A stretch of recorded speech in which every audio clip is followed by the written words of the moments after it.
सोचिए, एक ऐसी किताब के बारे में जिसे दुनिया के सबसे शक्तिशाली लोग तो चुपके से पढ़ते हैं, लेकिन दुनिया की सबसे बड़ी जेलों में उस पर पाबंदी है। एक ऐसी किताब जिसके बारे में कोई खुलकर बात नहीं करना चाहता। यह है शक्ति के 48 नियम। तो आज हम सिर्फ इन नियमों को पढ़ेंगे नहीं, हम ये पता लगाएंगे कि आखिर ये किताब इतनी खतरनाक मानी क्यों जाती है, लोग इससे इतना डरते क्यों हैं, और इसके पीछे का असली सच क्या है। चलिए इस रहस्य की तह तक चलते हैं। तो सवाल ये है कि आखिर इस किताब में ऐसा क्या है जो इसे इतना कंट्रोवर्शियल बनाता है। जवाब असल में पावर के नेचर को समझने में छुपा है।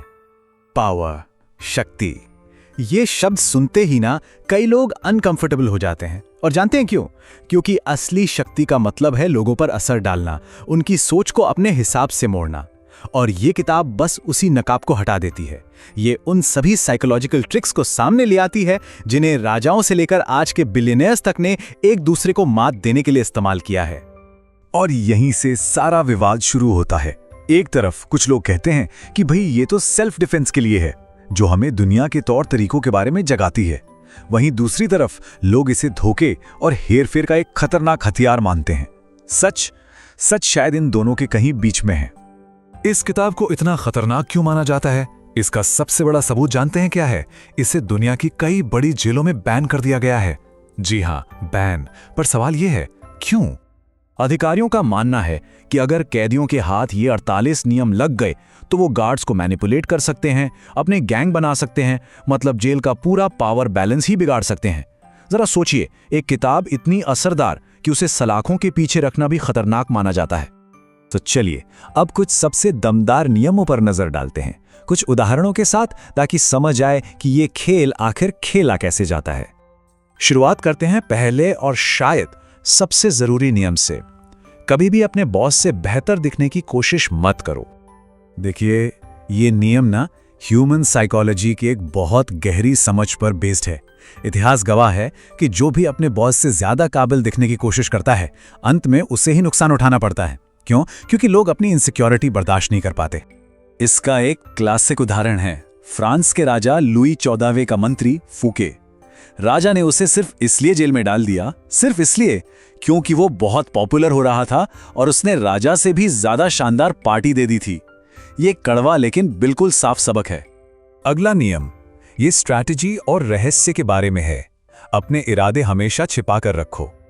सोचिए, अगर आप सबको बता देंगे कि आप असल में क्या करने वाले हैं, तो लोग क्या करेंगे? वो आपको रोकने की कोशिश करेंगे, आपके प्लान को बदलने की कोशिश करेंगे, है ना? इसीलिए खामोशी एक बहुत बड़ी स्ट्रैटेजी है। इसका आज के जमाने का सबसे बेहतरीन उदाहरण स्टीव जॉब्स। वो अपने प्रोडक्ट्स के बारे में तब तक किसी को भनक नहीं लगने देते थे जब तक वो पूरी तरह से तैयार ना हो जाएं। इससे होता क्या था? एक तो जबरदस्त एक्साइटमेंट बनती थी, और दूसरा किसी को भी उनके आइडिया की नकल करने का मौका ही नहीं मिलता था। और अब आते हैं इस किताब के शायद सबसे ज्यादा कंट्रोवर्शियल और बेरहम नियम पर। किताब का तर्क बड़ा सीधा है। अगर आपने दुश्मन को सिर्फ घायल करके छोड़ दिया ना, तो वो फिर से खड़ा होगा और पहले से भी ज्यादा ताकत से बदला लेगा। इसका लॉजिक ये है कि बदला लेने की इच्छा एक बहुत बड़ी ताकत है, और एक घायल दुश्मन से ज्यादा खतरनाक कोई नहीं होता।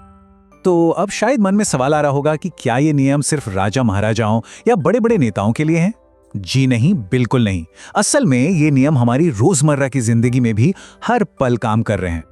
सोचिए, ऑफिस में ये जानना कि कौन सच में आपका दोस्त है और कौन बस मौके की तलाश में है।